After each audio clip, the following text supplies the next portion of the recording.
My name's Leo Phillips. I had a really bad car accident about 5 years ago. Through the whole recovery process, I got involved with a brain injury support group called SweetTree because I lost a lot of my life skills when I had this injury. So they've been helping me get my independence back.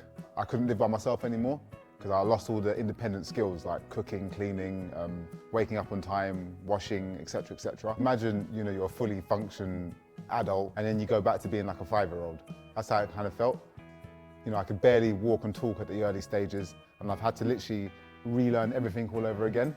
Relationship skills, financial skills, cooking and cleaning, I've had to learn everything all over again. And one thing that, for me personally, I'm not talking about other people, but because I look quite normal, it makes it a hidden thing for me. Because people probably will notice walking down the street, which makes it quite difficult in everyday life. I had lots of different appointments with medical doctors, like psychiatrists, psychologists, and they said I would really benefit from having a brain injury kind of support group help me with my everyday stuff. I've got a case manager that kind of helps me sort out all my medical appointments. She introduced me to SweetTree, and they've been on board ever since, and they've just helped me kind of get my life back on track. I'd say the biggest challenge I face at the moment is fatigue. My internal battery, my brain battery, is just so small now. So I really have to plan what I'm doing in advance to make sure that I'm well rested. I've eaten enough food. Where I'm going, I plan my journeys. Anything I can do before the actual event or activity, I make sure I do to lessen the impact on my brain. Because once I get to that point, it's like my brain switches off. I'll say close to second would be anxiety.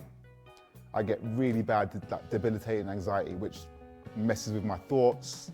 I find it really difficult to make decisions when I'm really anxious. I get really bad physical symptoms as well. Third, I would say my cognition. It's sometimes hard for me to respond quickly and say the right things because my brain's running a lot slower than most people's brains. And it takes a lot more energy for me to be able to come up with an answer than most people, which I'd go back to me looking so normal. A lot of people look at me and think, why is he being like that? They don't really understand unless I tell everyone what I've been through, which is sometimes I don't really want to have to do that. My support worker is a guy called Kevin, really, really nice guy, very empathetic, very encouraging, which is really good for me. I would say the main thing that causes me issues on the main thing that it really helps with is just my motivation to do things. If it wasn't for Kevin, I probably wouldn't leave my house a lot of the time. I would struggle with motivation to do basic things.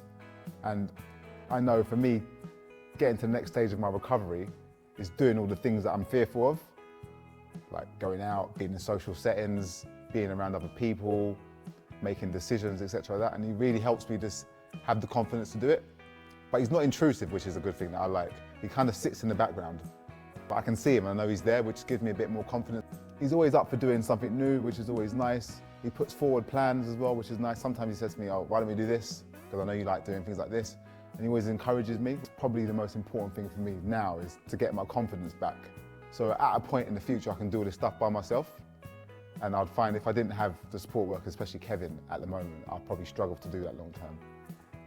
When I first was introduced to SweetTree, I was living at home with my mum because I didn't have the skills to live independently at that time. I would spend a few hours at my house by myself, then a few more hours, and then I'd spend an overnight, maybe once a week, then twice a week, then 3 times a week, then 4 times a week. Then it's obviously built up to where I'm living independently now, which was really important to me, I'd say. Kevin definitely brought the smile back into my life. A smile that I haven't always had, like an internal smile. He's given me a lot of confidence back to look at life in a lot more positive manner. I used to have this really dark cloud above my head most days. And when I know Kevin's coming, it gives me, it uplifts me a little bit.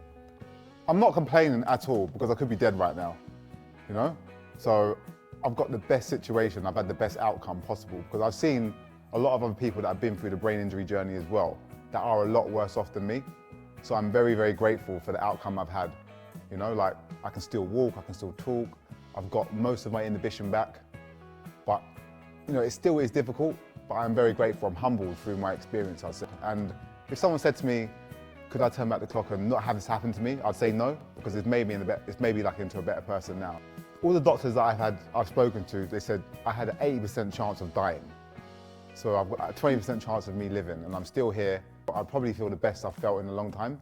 I'd say it's a good outcome. I do have struggles every day, and every day is a challenge, but I try and be grateful and have gratitude for what I have now, because it could quite easily have gone the other way.